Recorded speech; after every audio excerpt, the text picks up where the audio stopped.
Diz assim: Paulo, apóstolo de Cristo Jesus, pela vontade de Deus, aos santos que vivem em Éfeso e são fiéis em Cristo Jesus. Que a graça e a paz de Deus, nosso Pai, e do Senhor Jesus Cristo estejam com vocês. Bendito seja o Deus e Pai de nosso Senhor Jesus Cristo, que nos abençoou com todas as bênçãos espirituais nas regiões celestiais em Cristo.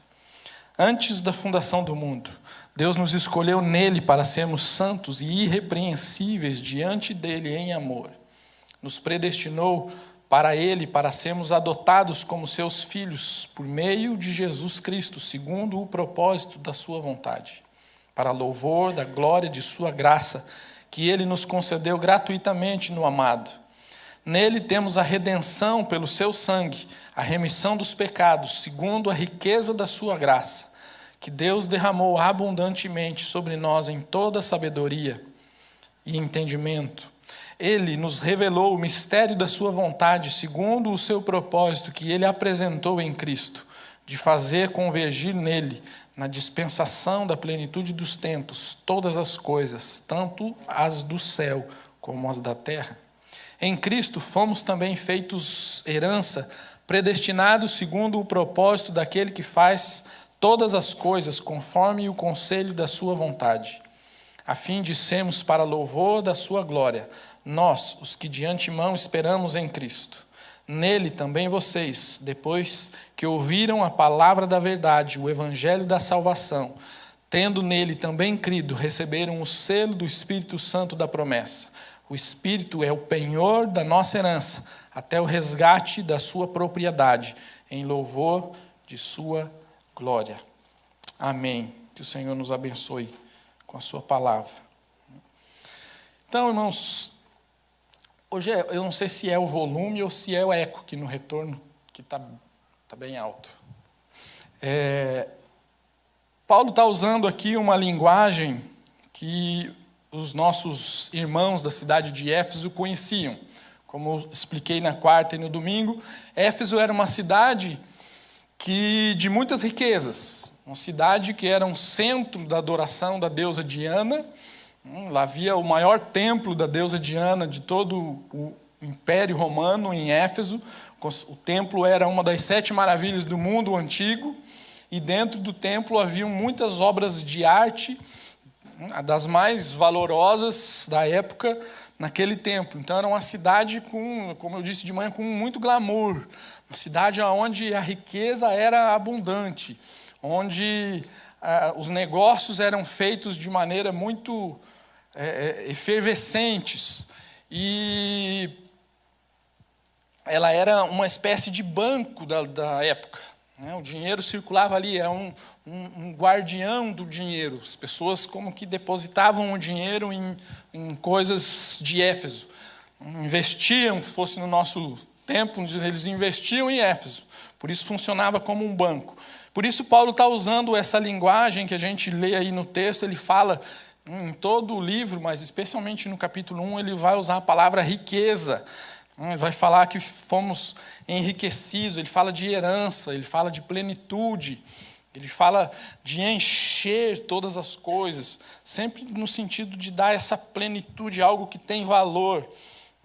E Paulo então vai tratando de coisas que para nós são princípios básicos da nossa fé, mas que a gente precisa estar com ela muito viva dentro da nossa mente, do nosso entendimento, porque são as bases da fé que nos sustentam.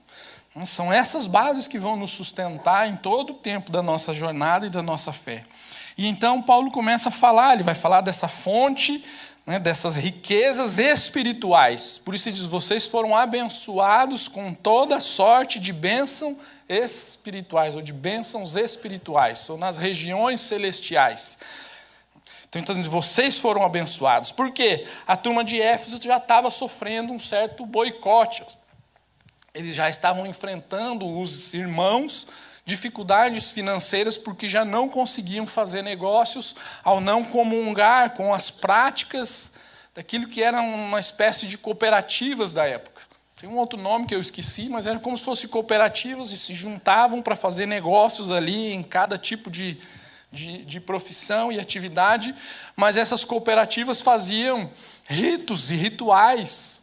É a mesma coisa, né? Faziam rituais para a deusa Diana, sacrifícios, oferendas. E os irmãos, então, os convertidos, paravam de participar. E então os seus negócios começaram a se tornar escassos. Então Paulo está trazendo essa comparação para que eles olhem para aquilo que de verdade ou verdadeiramente tem valor, que não são as riquezas que ao redor deles estavam e dava segurança a eles, mas as riquezas que eles receberam em Cristo, as riquezas e as bênçãos espirituais. E é isso que ele vai falando, e ele começa a falar primeiro daquilo que recebemos por meio do Pai. Ele vai falar no verso 4 e 6, aquilo que acontece na eternidade passada. Não é no passado, é na eternidade passada, porque é antes da história humana. Quando a gente fala de passado, é aquilo que aconteceu no passado da história humana. Quando fala de eternidade passada, é aquilo que aconteceu antes da história humana. Então, Deus já providenciou algumas coisas e algumas riquezas para aqueles que creem, né, ou para que creiam, antes mesmo de existir história humana. Está aí o verso 4, só relembrando, né, diz: porque Deus nos escolheu nele, em Cristo, antes da criação do mundo. Não tinha história humana, mas Deus já tinha concedido, Deus já tinha elegido aqueles que crerão, aqueles que seriam salvos. E ele diz o para que isso? Para ser santo e irrepreensível. Desde o começo ele traz eleitos para serem santos e irrepreensíveis. Então, o primeiro enriquecer, a primeira bênção espiritual que recebemos de Deus desde antes do início da história humana é ser escolhido. Foi escolhido para ser santo e irrepreensível em sua presença. Ele também nos adotou. Verso 5, em amor, nos predestinou para sermos adotados como filhos por meio de Jesus Cristo, conforme o bom propósito da sua vontade. E ele também nos aceitou, nos concedeu, verso 6, para louvor da sua gloriosa graça, qual nos deu, ou concedeu, pode ser traduzido da mesma forma, gratuitamente no amado. Esse aceitou, deu, é a mesma expressão de quando Paulo manda Onésimo de volta para Filemão. Onésimo, escravo, fugiu de Filemão e se converte. Filemão era convertido por meio da mensagem de Paulo, e Paulo então manda ele de volta e diz: olha, se ele te deve alguma coisa e causou prejuízo, eu vou pagar. Então o recebe, o concede, o aceita. Esse é o termo que Paulo usa, e é o mesmo que Paulo usa aqui quando diz que nos deu, ou seja, ele nos aceitou de volta, nos ligou novamente. Essas são as riquezas dadas pelo Pai. E então, a gente viu hoje de manhã as bênçãos espirituais que recebemos ou que foram conquistadas pelo Filho, por meio de Jesus, que aconteceu aí sim, na nossa história agora humana passada. Já aconteceu, já foi cumprido o tempo, e aquilo que Jesus conquistou, ele conquistou e consumou, como ele mesmo diz, na cruz. E quais foram essas bênçãos, essas riquezas? A nossa redenção, no verso 7. Nele temos a redenção pelo seu sangue, a remissão dos pecados, segundo a riqueza da sua graça. Redenção significa fomos comprados para sermos livres. Porque você podia ser comprado para continuar escravo de outro senhor. Mas a redenção significa que você foi comprado e tornado livre. Não era mais escravo. E para quem estava de manhã, eu trouxe o exemplo do filme Ben-Hur, para quem assistiu, que era um judeu que se torna escravo. Ele é um príncipe da tribo de Judá que se torna um escravo de Roma e, enfim, a sua história é bem longa, e ele se torna o escravo de um senador romano. Mas a história e o tempo vão aproximar aqueles dois homens, e então aquele homem o liberta. Ele concede a liberdade para ele, mas logo depois que ele liberta, ele o adota como filho. ele se torna filho. Essa é a expressão do que em Cristo nós recebemos. Nós fomos libertos, mas em seguida a gente ficou livre.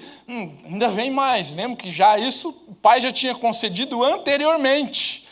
Jesus veio dar a liberdade para consumar uma adoção que já estava decretada, já estava dita pelo Pai na história da eternidade passada. Então nos tornamos filhos, e isso é redenção, significado de redenção. Ele nos perdoou, ou a remissão, conforme a versão, recebemos a remissão, um perdão que significa levar embora, é levar para longe de nós. Esse é o significado mais estrito da palavra perdoar, é tirar de longe, é levar a nossa culpa, aquilo que nos fere. Porque nosso pecado não fere Deus, fere a nós mesmos. Ele ofende Deus, mas Deus não fica magoadinho, como diz de manhã. Mas nós ficamos feridos. Então, o perdão, essa remissão é o pecado levado embora. E também Jesus revelou a vontade de Deus. O propósito, verso 8, 9 e 10, quando vai dizer que com toda sabedoria e entendimento nos revelou o mistério da sua vontade. Que era o quê? Convergir em Cristo todas as coisas, no céu e na terra. Ele revelou essa vontade para nós, só para a igreja de Cristo. Isso significa o quê? Que ele nos traz para um círculo íntimo, porque é um mistério, é um segredo de Deus. Salmo, como domingo passado a gente finalizou a mensagem dizendo, o Salmo, não lembro o número, mas o Salmo de Davi diz que o segredo, a intimidade do Senhor é para aqueles que o buscam, a quem Ele revelará os seus segredos. Então traz para perto. E aquilo que dentro da história humana vai se separando o tempo todo, desde o pecado, o homem se separa de Deus, ou é separado de Deus, depois se separa do próprio homem, Caim ao matar Abel, a Torre de Babel separa povos e línguas, e Deus depois traz Abraão e separa um povo, e assim nós vamos vivendo na realidade do pecado, sendo separados e deteriorados, mas agora em Cristo Deus revela o quê? Que isso tem um fim, e o fim é a centralidade de tudo reunido em Cristo, e não há mais separação, como o próprio Paulo vai dizer, entre povos não há mais separação, e naquele dia, quando Jesus voltar, diz que de todo povo, toda língua e nação estarão diante dele. E todo joelho se dobrará e toda língua confessará que Jesus Cristo é o Senhor. E Jesus ainda nos fez herança. Esse para mim é algo quase incompreensível, não fosse pelo Espírito Santo. Aliás, tudo da Escritura só é compreensível pelo Espírito Santo. Mas esse aqui é mais difícil. Ele nos fez herança. O verso 11 diz, em Cristo fomos também feitos herança. Ou seja, nós, além de recebermos herança, somos também uma herança, como se nós, Igreja de Cristo, fôssemos um presente para o Pai. Nós nos tornamos parte dessa herança, efetivamente. E vai dizer também no texto, Paulo fala lá em Romanos que nós somos co-herdeiros. É algo que também é impensável, porque co-herdeiro significa que Jesus só recebe a herança dele junto com a gente. Porque a gente é co-herdeiro, a gente herda com. Então, assim como a gente herda com ele, ele herda com a gente. A herança é assim. Quem faz parte, quem é herdeiro, só pode usufruir da herança junto com todos os demais. Então, Jesus usufrui a herança, recebe sua herança juntamente com a gente. Isso foi o que nós vimos até hoje de manhã. E agora de noite, continuando, a gente vai ver Paulo agora indo para aquilo que é o papel do Espírito Santo no conceder dessa herança. Ele fala daquilo que Deus doou, fala daquilo que Cristo conquistou, e agora vai falar daquilo que o Espírito Santo agiu e fez. E também nos concede por ação dele, o verso 13 e 14. Diz assim, nele também vós, depois de ouvirem a palavra da verdade, o evangelho da salvação, tendo nele também crido, receberam o selo do Espírito Santo da promessa. O Espírito é o penhor da nossa herança, até o resgate da sua propriedade, em louvor da sua glória. Primeiro, Deus fez na eternidade passada, Jesus consumou na história passada, e agora Paulo está falando ali para os efésios daquela época de algo que era operado naquele tempo, naquele dia, e continua sendo operado hoje em nós por meio do Espírito. É a realidade do nosso tempo, como que isso tudo opera em nós por meio do Espírito. Ele opera hoje. Jesus cumpriu o seu trabalho e consumou. Deus terminou e já decretou antes de tudo começar, mas o Espírito Santo está agindo e fazendo as coisas acontecerem ainda hoje. Essa é a realidade, os 3 tempos que Paulo está trazendo e ensinando para a gente aí. E ele vai dizer que nós fomos selados.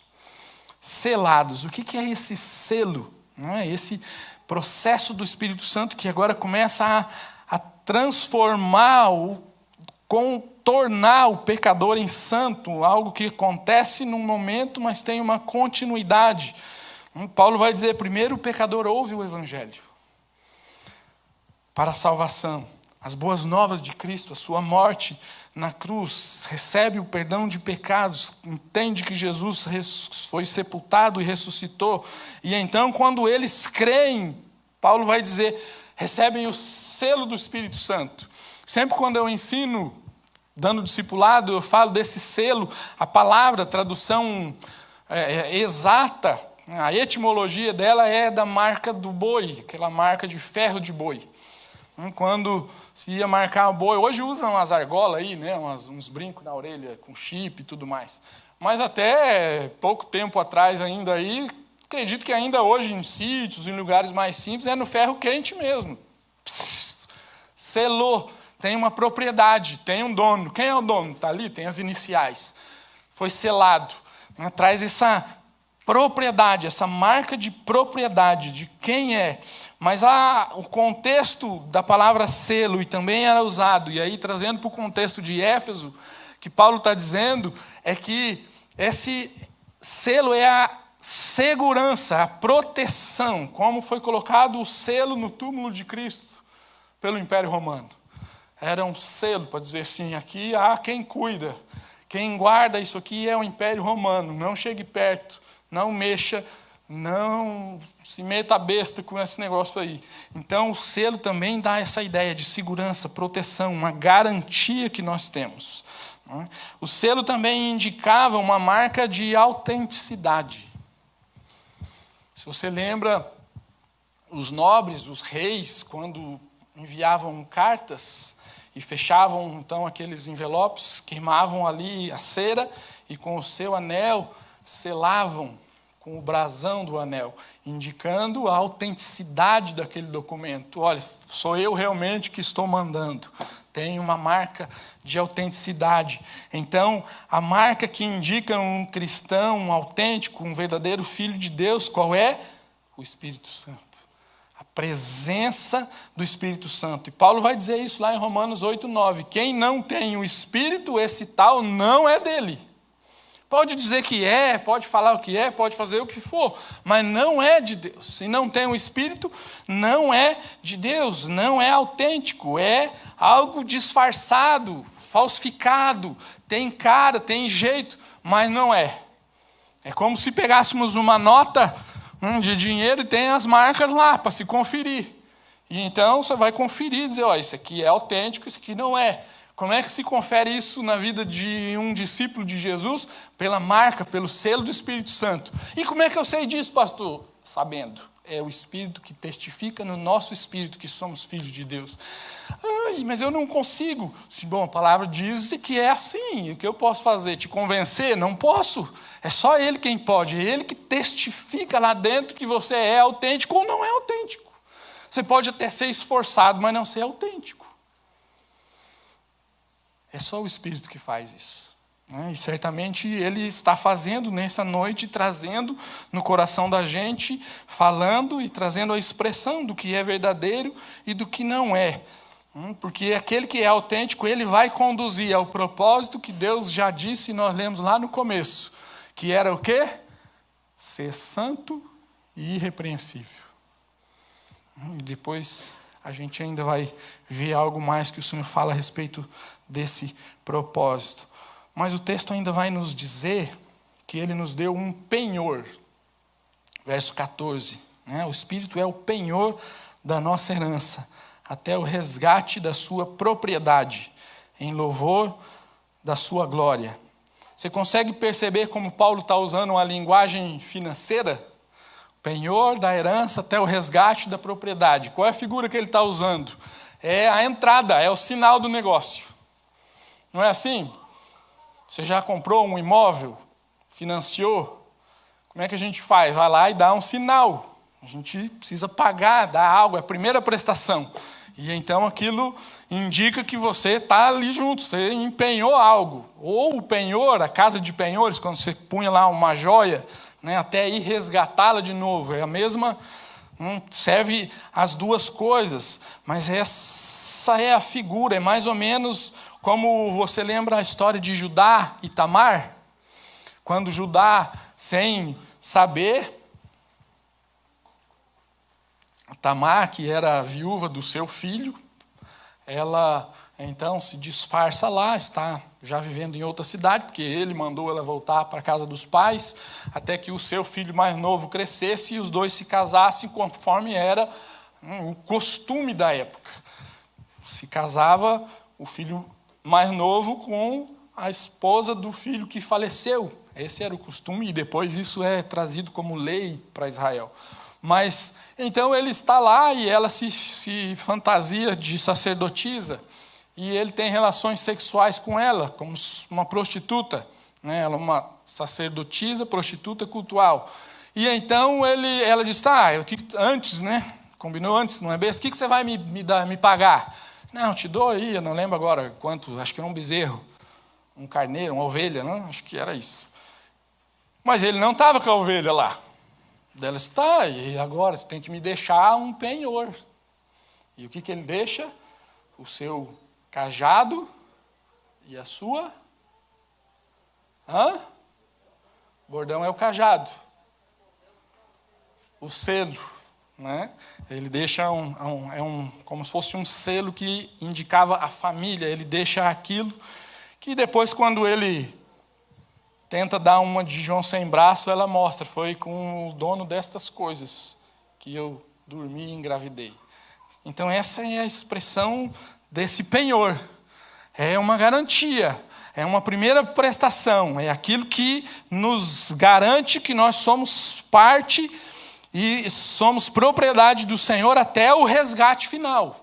Porque fomos remidos pela fé, fomos perdoados, lavados por Jesus, fomos libertos por Jesus, nos tornamos filhos, estamos sendo santificados, mas o corpo ainda aguarda o resgate final.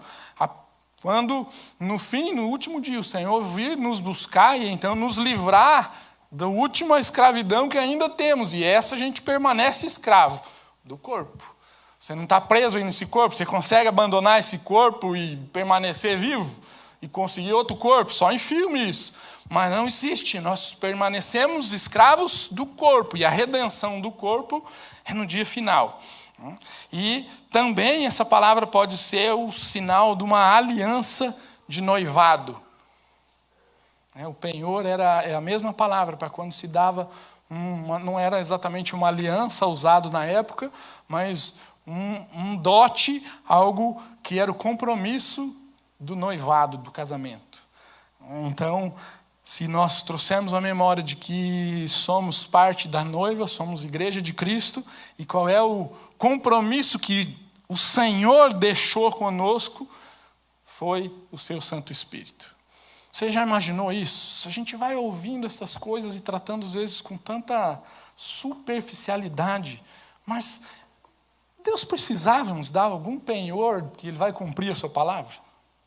Ele precisava deixar uma prestação, um sinal, dizendo assim, eu vou cumprir, vocês são meus, pode ficar tranquilo, fiquem calmos, eu não vou enganar vocês, eu realmente vou vir buscar vocês, eu vou casar com vocês, a noiva vai participar, ela vai tomar parte nas bodas do Cordeiro.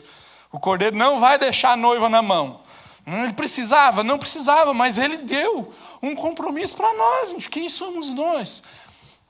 Nós não somos nada, individualmente nós não valemos nada, mas a noiva vale muito. A noiva de Cristo. O próprio Paulo vai dizer aos Efésios, lembra? Lá no finalzinho, ele começa a falar da noiva. E ele vai dizer o que é a expressão dessa noiva imaculada, dessa noiva perfeita que o Senhor santificou e guardou. Essa é a noiva. E isso tudo é dado como uma riqueza para nós. Agora, o que isso tudo tem a ver com a minha vida e com a sua vida de maneira prática? As riquezas do Pai, do Filho e do Espírito Santo. Mas o que isso vai impactar na nossa vida? Porque às vezes a gente pensa que isso é para nós andarmos por aí com o peito inchado, né? Eu sou escolhido, eu sou adotado, eu sou filho, eu tenho o Espírito Santo. Mas em cada uma dessas sessões, vamos dizer assim, Paulo enfatiza e repete o propósito disso tudo. Veja aí comigo. Porque Deus, o Pai, nos escolheu, nos adotou e nos aceitou. Verso 6. Para louvor da glória de sua graça.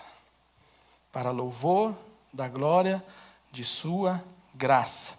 E porque o Filho nos remiu, nos perdoou, revelou a nós a vontade de Deus e nos fez parte da herança de Deus. Verso 12. A fim de sermos para louvor de sua glória. E porque o Espírito Santo nos selou e nos tornou, né, e ele se tornou a garantia das bênçãos futuras. Verso 14, o Espírito é o penhor da nossa herança até o resgate da sua propriedade, em louvor da sua glória. É tudo para quê? Para a glória de Deus, não é para nossa. Não é para a gente sair daqui agora se achando o máximo, porque nós recebemos as riquezas e então agora a gente é tremendamente especial. Não, é para que Deus seja glorificado em nós que não temos nada de especial. Não temos nada para fazer barganha com Deus. Não temos riqueza nenhuma para dar a Deus. Mas Ele diz, eu dou tudo gratuitamente. Isso é graça. No amado, em Cristo. Para quê? Para que o Senhor seja glorificado e o seu amor demonstrado. Nós cantamos hoje, não cantamos? Me ajudem a lembrar que minha memória recente está péssima, mas a gente cantou a música que fala da luz, como é que é? Cantamos, Faça o mundo ver brilhar a luz, cantamos para a glória do Senhor Jesus. Não cantamos isso? Como é que o mundo vai ver a nossa luz? Sendo santos e irrepreensíveis, como Deus disse no começo. E para que isso tudo? Vamos ser santos e irrepreensíveis para recebermos a glória, os aplausos? Não, para que o Senhor seja glorificado. Mas o que mais isso tem a ver com a nossa vida? Irmãos, se você está firmado nessa realidade espiritual e nessa riqueza espiritual, como Paulo está dizendo aos Efésios, ele está dizendo, olha, as coisas vão piorar, não vai melhorar, vai piorar, e de fato piorou,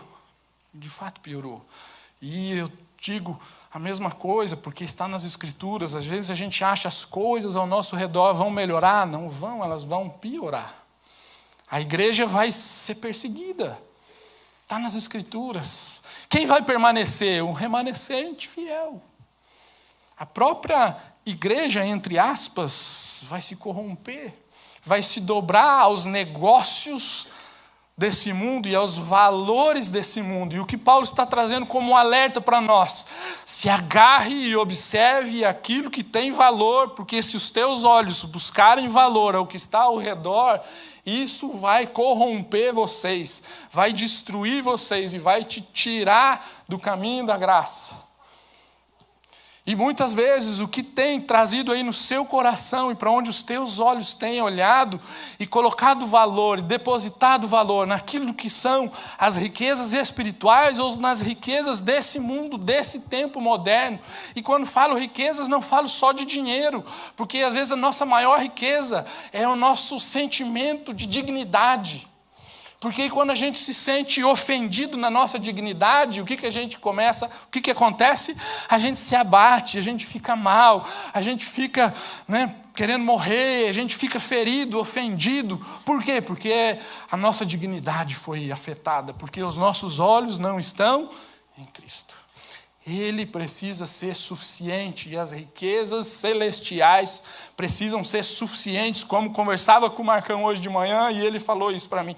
Pastor, quando trouxe essa palavra, o que veio no meu coração e passando um filme da minha vida, foi Jesus confirmando no meu coração que Ele é suficiente. E Ele precisa ser suficiente para nós. O que tem te ferido, que tem te entristecido, que tem te magoado, que não pode ser consertado, que não pode ser restaurado, porque isso tem valor, de fato, naquilo que é espiritual. E a grande verdade é que os nossos problemas hoje modernos são as nossas próprias fraquezas e os nossos valores deturpados. Porque se os nossos valores estiverem arraigados em Cristo, seria muito mais fácil. Mas essa palavra também serve de consolo, porque talvez a gente esteja passando, ou quem sabe alguns de nós está passando, ou quem sabe ainda vai passar por dificuldades, lutas terríveis. E o que vai te manter com uma fé intacta, senão a certeza de que em Cristo somos enriquecidos naquilo que é espiritual. Você consegue pensar na vida de Paulo? Você imaginou quem era Paulo antes de se converter? Saulo. Quem era o Paulo? Saulo. Obrigado, Pedro. Não vou jogar aí, hoje não vou dar a benção para vocês.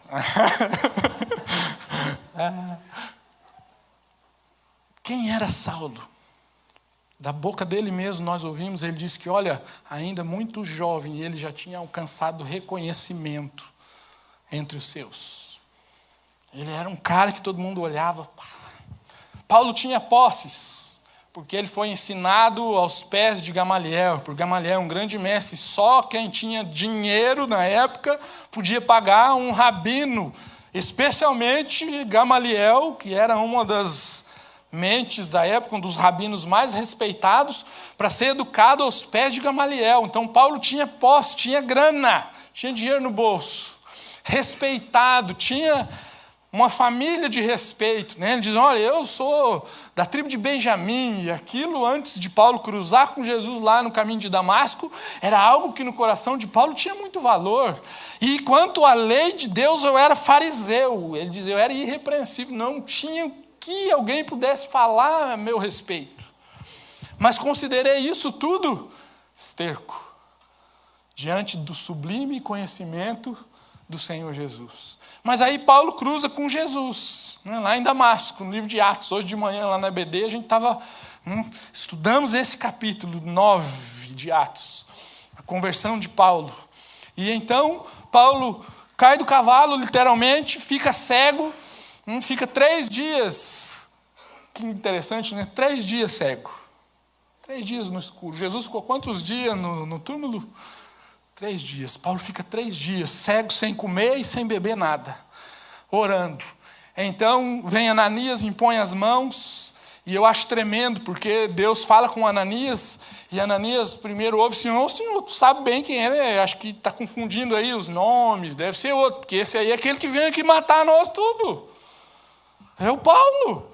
Se não, é ele mesmo. Eu já falei com ele, ele teve uma revelação, vai lá. E o Ananias se levanta. E se você pegar o texto, quando ele chega na casa onde Deus indica, casa de um homem chamado Judas, e ele se põe na frente de Paulo, ele toca, impõe as mãos sobre Paulo e diz, irmão. Paulo, irmão. Aquele homem que, diz a palavra de Deus, assolava a igreja. Diz, irmão. E então, diz, seja cheio do Espírito. E Paulo é cheio do Espírito e levanta dali e é batizado. E aí começa a história da vida de Paulo. E termina como a vida de Paulo, irmão? Termina bem, né? Paulo termina como o máximo. Paulo termina preso, lá em Atos, que ainda não é a sua última prisão, mas a última prisão de Paulo em Roma, ele diz: eu estou sozinho. Não tem ninguém que me socorra. Tem grilhões. Paulo está preso, não é mais uma prisão domiciliar, ele está numa masmorra romana, e as prisões romanas eram terríveis. Ele já tinha afirmado que ele carregava no corpo o quê? As marcas de Cristo. Paulo tinha levado pedrada, chicote nas costas, né? Pedrada na cara, tapa, murro, pontapé. Tinha descido na muralha num cesto para fugir. Foi humilhado de todas as formas, os naufrágios. A igreja rejeitou Paulo em determinado momento. A igreja tratou Paulo como nada. Chega no fim lá abandonado. O que você acha que manteve a fé, a confiança de Paulo? E hoje nós estamos aqui falando a respeito de uma carta de Paulo, senão a garantia que ele tinha de que ele em Cristo estava suprido. E é isso que vai suprir, é isso que vai garantir que a gente permaneça fiel no momento da adversidade. Porque cedo ou tarde ela chega. Quando a gente menos espera, ela chega. E se você começa a buscar e pesquisar os testemunhos da igreja de Cristo ao redor do mundo, você vai ver que essa realidade que a gente vive aqui não é a realidade da igreja de Cristo no mundo. Nós vivemos uma realidade ainda muito privilegiada. E nós não nos demos conta. E ela está se espremendo. E vai se espremer cada vez mais, cada vez mais, cada vez mais. Mas tem lugares desse mundo que a igreja sofre, que os irmãos sofrem perseguições. Continuam sendo mortos por causa da sua fé. Continuam sendo torturados por conta da sua fé. Continuam sendo presos. Mas você não vê isso aí na televisão, nas manchetes, porque a morte de crente não interessa. Nós não temos valor para o mundo. O mundo nos odeia, os filhos de Deus. Você não vê e morrem aos montes cristãos perseguidos simplesmente por sua fé. Aos montes, pesquise, não precisa acreditar em mim. Aos montes. Milhares morrem. Milhares continuam morrendo hoje por sua fé. E o que é que mantém? E você vai ver os testemunhos que eles dão. Não tem ninguém desesperado. Eles pedem que o Senhor mantenha a fé deles. Isso precisa ser a nossa convicção. Porque hoje nós vivemos uma tranquilidade. Mas se a gente não tiver no que é firme, quando vier a dor, a perseguição, aí a gente vai afundar. Ou a nossa casa vai ruir, como diz Jesus lá no finzinho do Sermão do Monte, porque não está construída sobre a rocha. Para onde os teus olhos têm olhado? Você tem vivido a santidade. Você tem sido irrepreensível. Você tem sido para o louvor da glória de Deus. Tem sido. Como? Isso não pode ser subjetivo. Não pode ser subjetivo. A gente é para a glória de Deus. Como? Como Deus tem sido glorificado por meio da sua vida. E aí a gente podia ir aqui fazendo links e links. Então a gente podia voltar lá para Atos e falar de Atos 1:8, que quase todo mundo sabe de cor. Para que o Espírito Santo foi nos dado? Para sermos uma testemunha fiel até a morte. Você tem sido testemunha? Olha, a gente não é testemunha muitas vezes, nem na facilidade que nós temos hoje de testemunhar. Porque temos medo de ser rejeitado por palavras. Temos medo do cancelamento. Não é? Você imagina se for com o pé na sua garganta, literalmente.